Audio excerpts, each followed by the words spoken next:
C Joseph വിജയനും ഞാൻ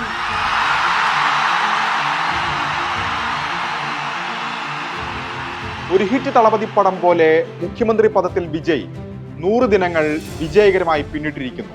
തമിഴ് രാഷ്ട്രീയ ഭൂപടത്തിൽ തന്നെ മാറ്റിമറിച്ചായിരുന്നു വിജയിയുടെ വിജയമെങ്കിൽ DMK കാലങ്ങളായി കൊണ്ടു നടന്നിരുന്ന പ്രതിപക്ഷ സഖ്യത്തെയും 100 ദിനത്തിനുള്ളിൽ വിജയ് പൊളിച്ചെഴുതി. ജനപ്രിയവും ശക്തവുമായ തീരുമാനങ്ങളിലൂടെ സ്വീകാര്യത അതേപടി നിലനിർത്താനും വിജയ്ക്ക് കഴിഞ്ഞു. പക്ഷെ 100 ദിനം പിന്നിടുമ്പോൾ മറ്റൊരു ചർച്ച കൂടി ഉയരുകയാണ്. തമിഴ്നാടിന് പുറത്തേക്കും വിജയ് ലക്ഷ്യം വെക്കുന്നു എന്ന സൂചനകൾ. വിജയിയുടെ ലക്ഷ്യം പ്രധാനമന്ത്രി പദമോ?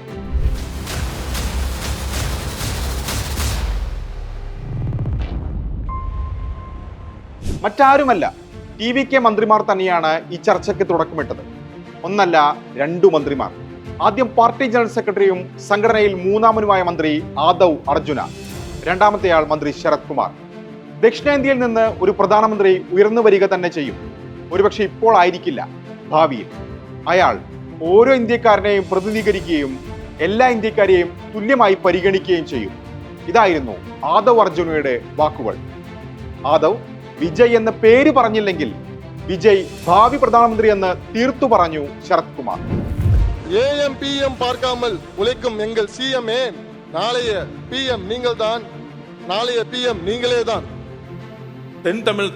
தென்னிந்தியாவிலிருந்து, ஏன் தமிழ்நாட்டிலிருந்து ஒரு பிரதம மந்திரி எதிர்காலத்தில் உருவாக்கப்பட வேண்டும்.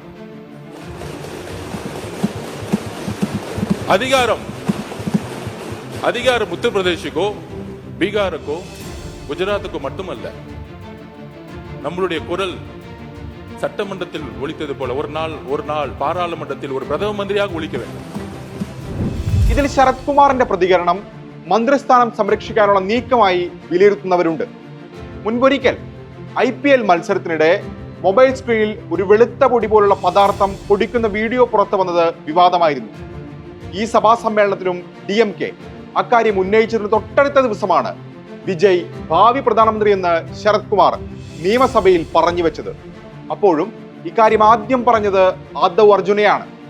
വിജയെ പുകഴ്ത്തി മന്ത്രിസ്ഥാനം നിലനിർത്തേണ്ട സാഹചര്യം ആദവ് അർജുനയ്ക്ക് ഇല്ലെന്ന് മാത്രമല്ല, TVKയുടെ പല രാഷ്ട്രീയ നീക്കങ്ങൾ നടത്തുന്നതും ആദവാണ്. വിജയും ബുസി ആനന്ദും കഴിഞ്ഞാൽ പാർട്ടിയിൽ 3ാമൻ. ADMKയിൽ നിന്ന് 6 MLA-മാരെ രാജിവെപ്പിച്ച് TVKയിൽ എത്തിച്ചതിലും നിർണായക റോൾ ഉണ്ടായിരുന്നു സാന്റിയാഗോ മാർട്ടിന്റെ മരുമകൻ കൂടിയായ ആദവിന്. അതിനാൽ വിജയുടെ അറിവോടെയല്ല അത്തരം പ്രതികരണമെന്ന് കരുതുക വയ്യ. നിലവിൽ കൂട്ടുകക്ഷി ഭരണമാണ് തമിഴ്നാട്ടിൽ. മുൻപും സഖ്യങ്ങൾ ഉണ്ടായിരുന്നെങ്കിലും മറ്റു കക്ഷികൾക്ക് മന്ത്രിസഭയിൽ പ്രാതിനിധ്യം ലഭിച്ചിരുന്നില്ല. ഇന്നിപ്പോൾ കോൺഗ്രസും ലീഗും VCKയും ഭരണത്തിൽ പങ്കാളികളാണ്. TVK നയിക്കുന്ന മുന്നണിക്ക് ഔദ്യോഗിക രൂപം നൽകാനുള്ള ചർച്ചകളും ഒരു വശത്ത് തുടരുന്നു. എന്നാൽ വിജയ് ഭാവി പ്രധാനമന്ത്രി എന്ന TVK മന്ത്രിമാരുടെ പ്രതികരണത്തെ നിസ്സാരവൽക്കരിക്കുകയോ തള്ളിക്കളയുകയാണ് കോൺഗ്രസ്. PCC അധ്യക്ഷൻ മാണിക്കം ടാഗോർ, കാർത്തി ചിദംബരം തുടങ്ങിയവർ ഇതിനോടകം നിലപാട് വ്യക്തമാക്കി കഴിഞ്ഞു. കാരണം പ്രധാനമന്ത്രി സ്ഥാനത്തേക്കുള്ള കോൺഗ്രസിന്റെ ഏകമുഖം രാഹുൽ ഗാന്ധിയാണ്. 2031 മുഖ്യമന്ത്രിയാകുമെന്ന് അൻപുമണി രാംദാസ് പറയും പോലെ TVKയ്ക്കും പറയാമെന്ന് പറഞ്ഞാണ് കോൺഗ്രസ് നേതാക്കൾ അതിനെ ലളിതവൽക്കരിച്ചത്. Tamil Nadu Congress will invite Rahul Gandhi ji to fight from Tamil Nadu also, because Tamil Nadu is a state where there is a lot of affection for Rahul Gandhi ji, and we want to see Rahul Gandhi ji as Prime Minister of India also. ഈ വിഷയത്തിലും കോൺഗ്രസിനോടാണ് DMKയുടെ ചോദ്യം. ഒന്നാമത്തെ കാരണം, തമിഴ്നാട്ടിൽ ഒറ്റയ്ക്ക് ഭൂരിപക്ഷമില്ലാത്ത വിജയ് സർക്കാരിനെ പിന്തുണയ്ക്കുന്നത് കോൺഗ്രസ് ആണ് എന്നതാണ്. രണ്ടാമത്തേത് ഒരു ഓർമ്മപ്പെടുത്തലാണ്. TVK മന്ത്രിമാർ വിജയ് ഭാവി പ്രധാനമന്ത്രി എന്ന് ആവർത്തിക്കുമ്പോൾ പ്രതിപക്ഷ സഖ്യത്തിന്റെ പ്രധാനമന്ത്രി സ്ഥാനാർത്ഥിയായി രാഹുൽ ഗാന്ധിയുടെ പേര് മുൻപാദ്യമായി പ്രഖ്യാപിച്ചത് MK സ്റ്റാലിനായിരുന്നുവെന്ന വലിയ ഓർമ്മപ്പെടുത്തൽ.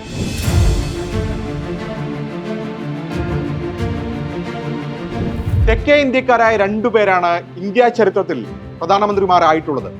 PV നരസിംഹറാവുവും HD ദേവഗൌഡയും. ജയലളിതയ്ക്ക് പ്രധാനമന്ത്രി മോഹങ്ങൾ ഉണ്ടായിരുന്നെങ്കിലും സംഭവിച്ചില്ല.